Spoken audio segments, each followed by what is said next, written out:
Hi Mayfield, this is Monday, May 11th, and this is for pre-algebra. We have this worksheet today, 1 through 6 problems on solving using substitution, and there was a request that we do number 3. All of these are written as y equals, so one way that you could solve these, if you were thinking about the quiz, is we could go ahead and graph them, and we will do that as a way to check our work. But right now, since they're both set equal to y, it means they're also both equal to each other. So I could write x plus 7 is equal to negative 1/2 x plus 4. Probably some of you are seeing the fraction with the x, but don't worry. We can add 1/2 x to both sides, which is going to give me 1.5 x's, and I'm going to write that as the fraction 3/2. Because when I start to isolate for x, it's going to be a little bit easier if I just multiply by the reciprocal. So 1.5 x, which is 3/2 x, plus 7 equals, all that's remaining on the right is a 4. Subtract 7 from both sides to create that 0 pair, and we get 3/2 x equals 4 minus 7, which is negative 3. I'm going to write that as negative 3 over 1 in anticipation of this next step. In order to get x by itself, I'm going to multiply by the reciprocal, because now 3 divided by 3 is 1, 2 divided by 2 is 1. So I get x equals. But remember, if we make a change on one side, we have to respect that equal sign and make the same change on the right as well. 3 divided by 3 is 1, negative 3 divided by 3 is negative 1, so we get x equals negative 1 times 2, which is negative 2. So the first part of our solution is negative 2. And now you can take this x value and put it into either equation. Negative 2 plus 7 is going to give us positive 5.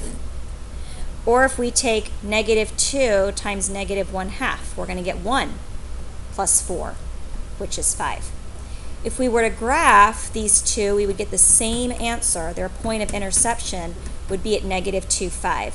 And let's go ahead and do that to prove our answer and also to review how to graph systems.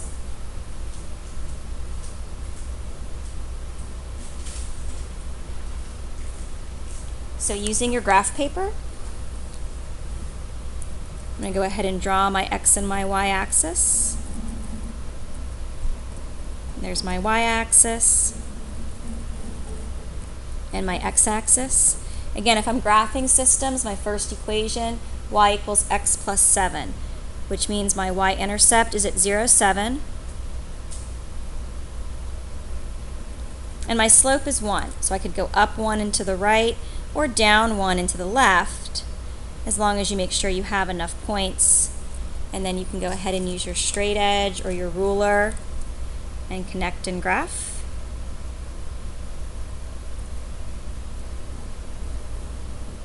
And I'm going to extend that pretty far because I don't know exactly where the point of interception is going to be.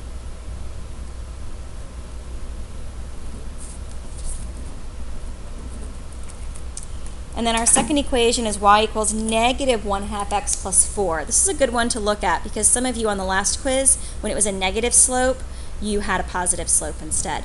So my y-intercept now is at 0, 4, and my slope is negative 1/2.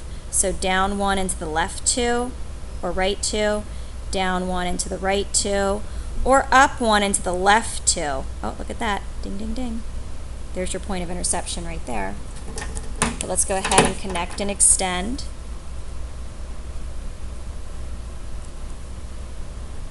And if it's a positive slope, as you move across the page like our green line, the line should gradually be going up. If it's a negative slope like our blue line, as we move across the page, the line should be going down. Our point of interception is right here, which is over negative 2 and up 1, 2, 3, 4, 5. Same answer, whether you do graphing or whether you do the substitution method. Hope that helps. Reminder, our quiz is a week from tomorrow. It'll be on graphing systems, using substitution, and using elimination. And elimination we're going to start on Wednesday. You're doing a great job. Keep it up. Bye.